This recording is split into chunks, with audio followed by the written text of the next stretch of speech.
have an elective democracy so that our MPs who do know more about this kind of thing, they can make these decisions for us. And experts, we need experts to speak. And I have watched experts, people with PhDs in European law. The majority should get their say, but I think a lot of people were misled. People are voting for a change or against an establishment, but they don't realise how they're impacting their own lives. A lot of people were uninformed about what really is going to happen, the consequences of this.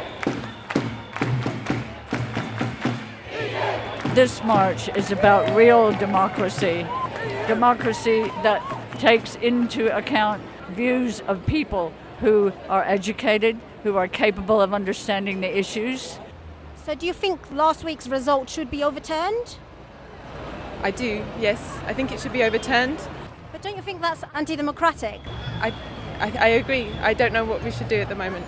And we want it back now. That is why we're here, and we will get it back. It doesn't mean that we won't get it. And we deserve a second chance to make sure this is the right thing to do for our country. I consider myself European. I speak languages, I don't want any of this little Englander stuff, and I'd like to see an election, actually. If there was a second referendum, I would question if the result would be the same.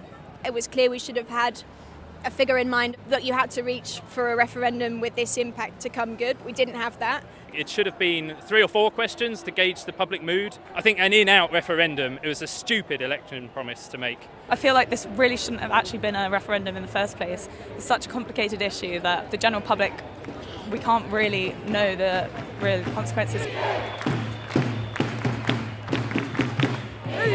All of us just thought, oh well, Remain is safe because we live in a place where we're very, very open to other people, other cultures, and unfortunately it turned out that not everyone is so.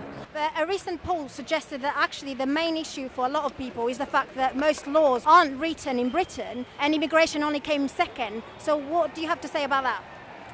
No comment about that, if that's okay. Obviously, and I know there's always this point being made that not all Leave voters are racist. But, this debate has really normalized a very, very worrying discourse. And it's all just been based on racism and xenophobia and scaremongering.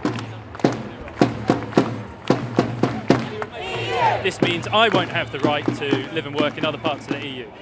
But it will have a detrimental effect on my retirement. I was planning to move to France in 2 years.